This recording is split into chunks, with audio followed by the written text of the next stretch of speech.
Hello, beloveds. How are you? I know it has been so long. Oh my gosh, I'm so sorry. I'm so sorry. Life has been lifing in the best ways possible, but I'm here today, okay? Because I got a story to tell, and I just had to. I couldn't not, right? This would fall very squarely under the topic of revision. And for those of you who are familiar with Neville and his teachings, he pretty much said, listen, if you listen to nothing else I say, listen to what I say about revision, because it is that powerful. I prefer to use the word tool and as opposed to technique, but it is an extremely, extremely powerful tool. If I could put a caption under this, it would be that for those who believe, no explanation is necessary. For those who don't, none is possible.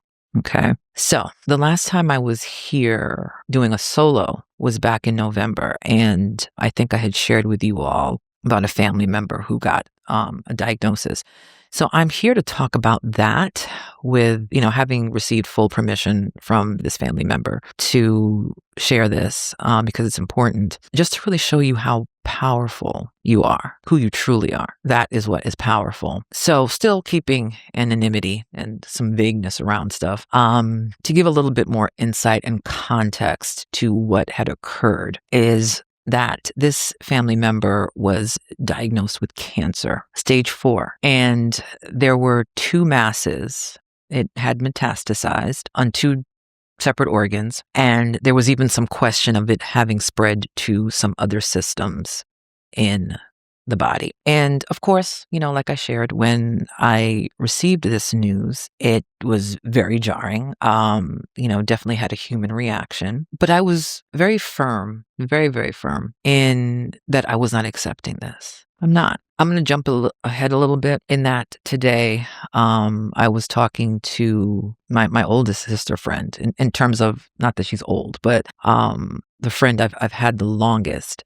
And she so respectfully, and I know she's going to watch this. So, so respectfully, was so cute. Asked me some questions, about this law way of life, which I think definitely lends itself to this video. So the first question she asked was, well, how do you really stay firm in your decision when the evidence of what's out there is showing you differently? And the second part of that question was, how do you assume for others if what it seems that they may want for themselves doesn't align with, what you necessarily want for them, right?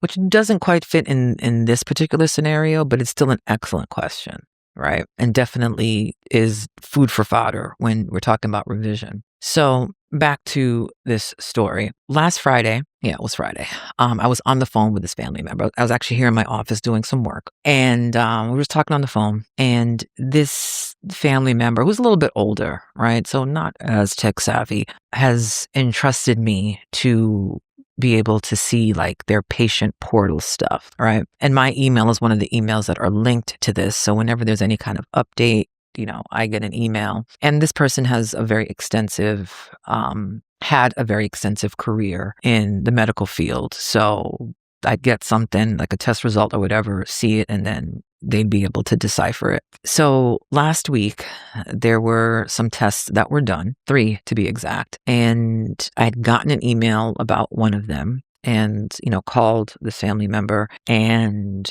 that was fine. The most important one, I think, somehow wasn't there and I'd forgotten it was even done. And so then on Friday, I was sitting here and, I was like, didn't get the result for that last one. And I'm not usually one to go check in. Like if I don't get an email to look, I'm not looking, right? But something made me go in there and look. Well, that test wasn't back, but the most important one was, and like I said, I'd totally forgotten about that particular scan. I was like, oh, we didn't read this one. And you can tell when something's read or unread. So I opened it and my eyes nearly popped out my head, my stomach dropped. And I was pretty much like this. And I was like, oh my God. And which was totally unfair to this family member because, they were just listening. They didn't pull it up on their phone. And they were like, what? And I was like, So what the report showed, or didn't show rather, is that the masses that were found or seen in November were no longer there. What was left was a simple cyst. And the findings for all the systems, fine.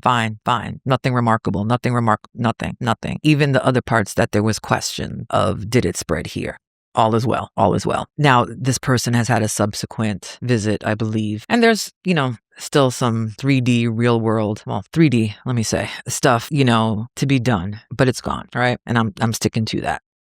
It is gone. So I know that perhaps this demeanor that I have right now is not exactly congruent with what I just shared, right? But this is what the wish fulfilled looks like, right? It's not that moment when I saw it. It's like days after, right? So yes, I still have the joy, the relief, the gratitude, right? But now it's just a fact. I mean, it's always been a fact, right? But now it's a fact in the 3D. So it's like, but of course, right? And as you can see, like I wasn't looking for it. I wasn't searching for it. Like I was really here just like talking on the phone and eating some Panda Express. Like there was, no pomp and circumstance behind that. But I would be remiss to not come back here and tell you about this. Right? Because it's a powerful story, right? It's an absolutely powerful story. So let me tie in first question, right? That my sister asked is like, well, how do you stand firm when the evidence appears contrary, right? And I'm not quoting her verbatim, but that's basically what she asked. I would challenge anybody to really call into question what you are defining as the evidence. Because if the evidence that you are hinging on is what you see out there, what you can experience, then you are greatly limiting yourself because that's not the evidence. Rather, it's not the proof. What you have accepted to be true is, and that has no choice but to be outpictured.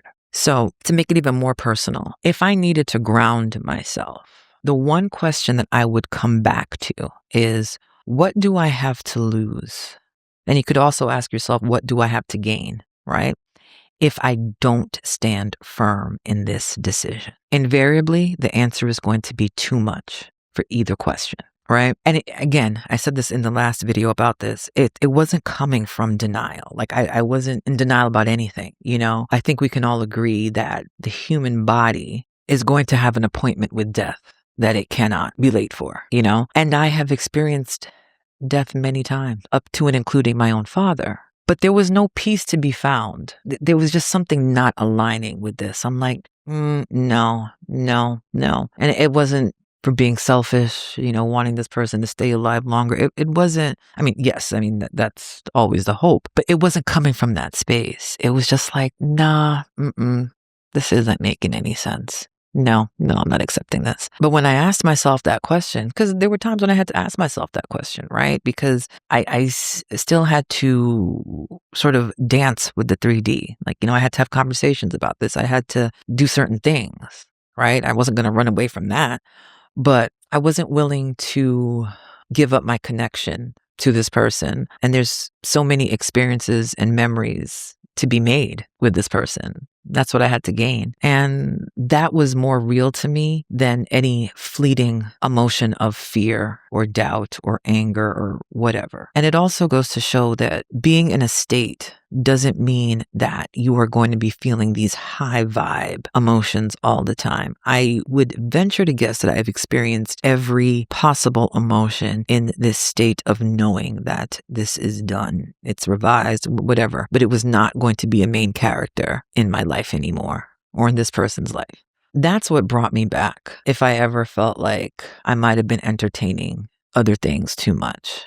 One of the greatest missteps is the looking for external validation and confirmation of what you have accepted to be true. That will always appear. That's not even a question, right? But most people really hinge their belief on what they can experience with these five senses. The analogy of the mirror, the divine mirror, has been used. And I don't know if that maybe doesn't connect a lot with people, because again, you cannot change the reflection in the mirror if what is being reflected into it doesn't first change. But also think of like an echo. If you were to go to, I don't know, the Grand Canyon, right? I'm American, so I'm using American landmarks here.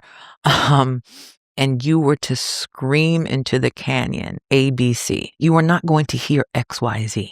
You are going to hear exactly what you screamed into that canyon, right? If you want to experience a different echo, you have to make a different sound and recognize that life is happening through you, right? God is having his way, his moving, and his being through you.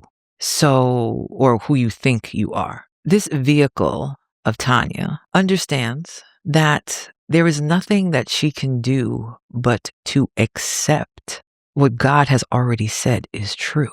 So I'm just going to let that sink in because, I know people are going to ask, well, what did you do? What technique did you use? Did you do SATs? How often did you visualize? Don't ask me about affirming because you know how I feel about that. Did you do all the things? When I tell you Tanya did nothing in real time, what I can say is, I am so abundantly blessed with a tribe that there are no words to describe, right? My biological family, top tier, right? And very faith filled.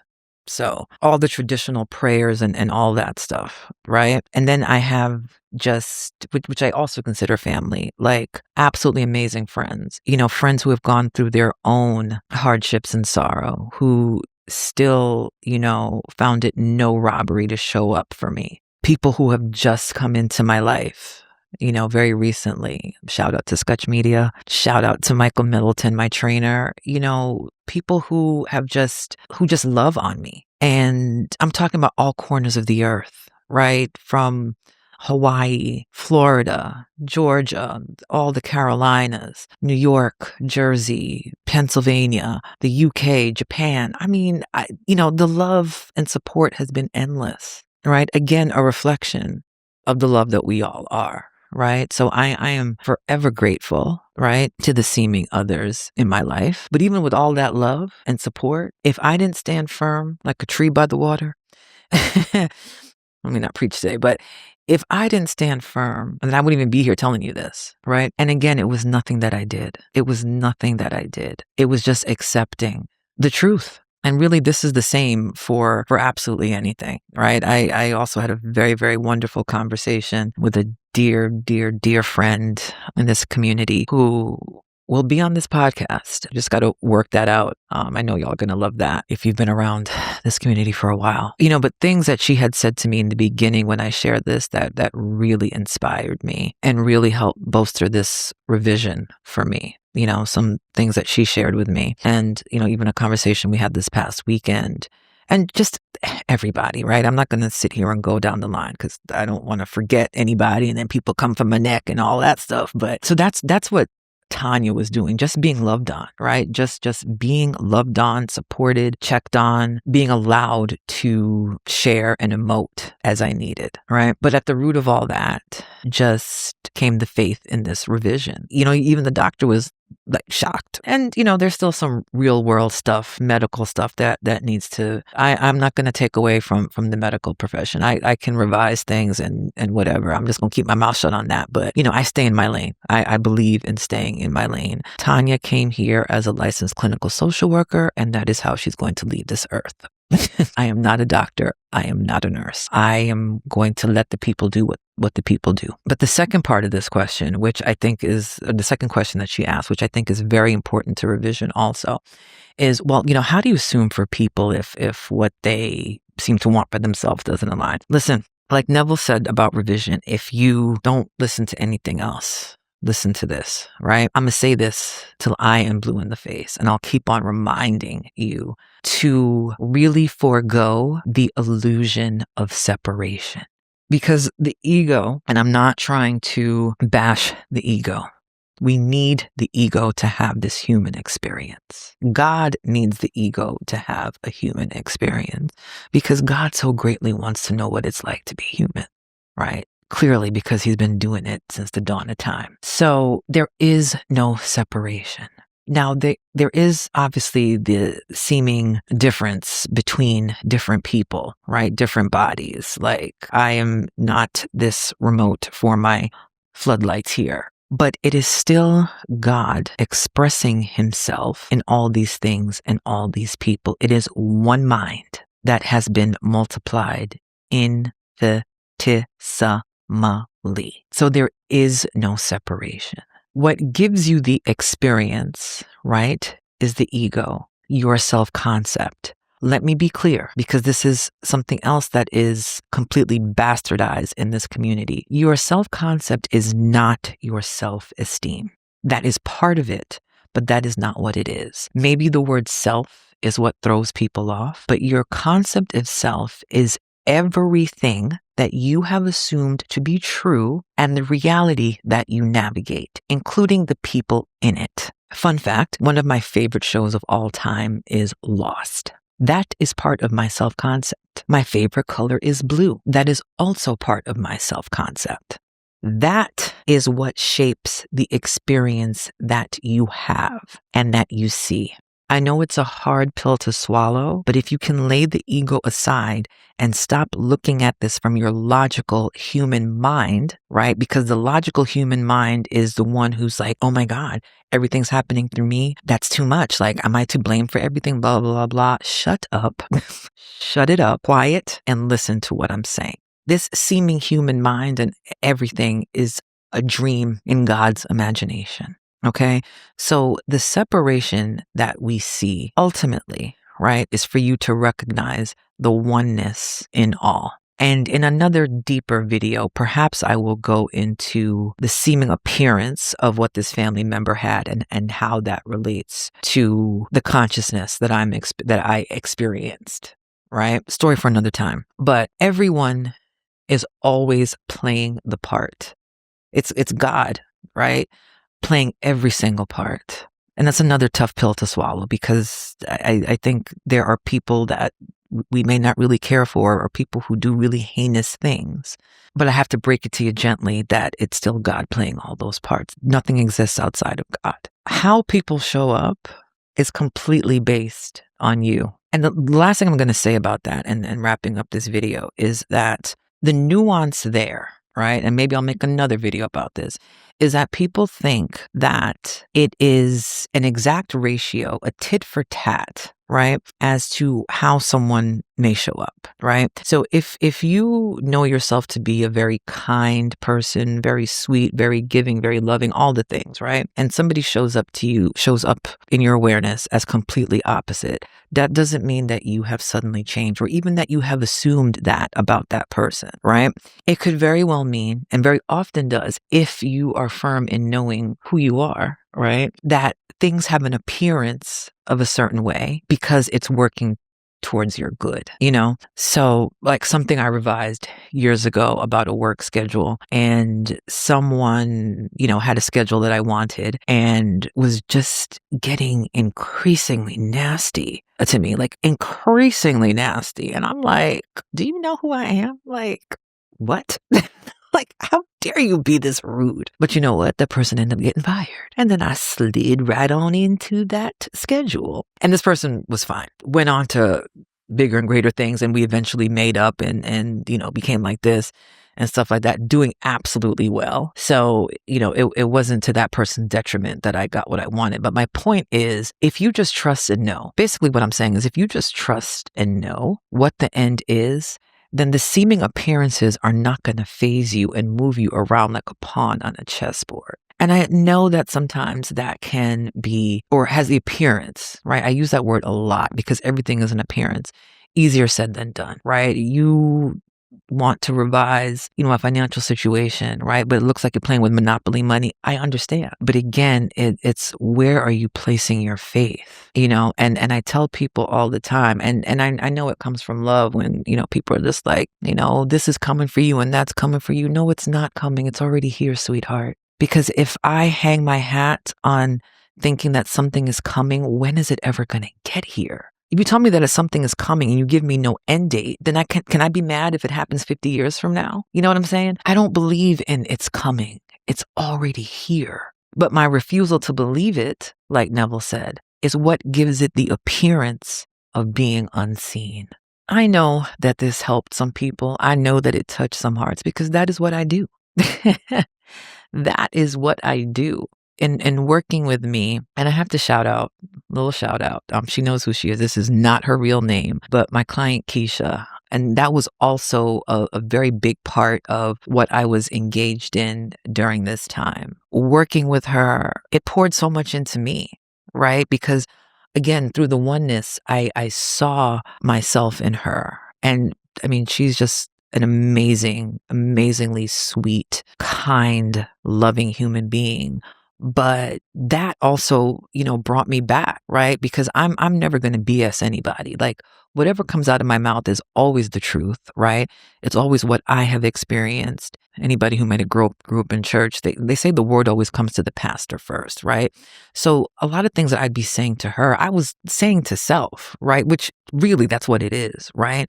But it was so timely what she and I were doing together because I needed it too. And, just to see how she is, it's, just been a blessing to me. But in working with me, you really have to understand that there's no difference between deciding, right? We have let go of the word deciding that the money is yours, the relationship is yours, the health is yours, the house is yours, whatever it is, there is no difference between any of that.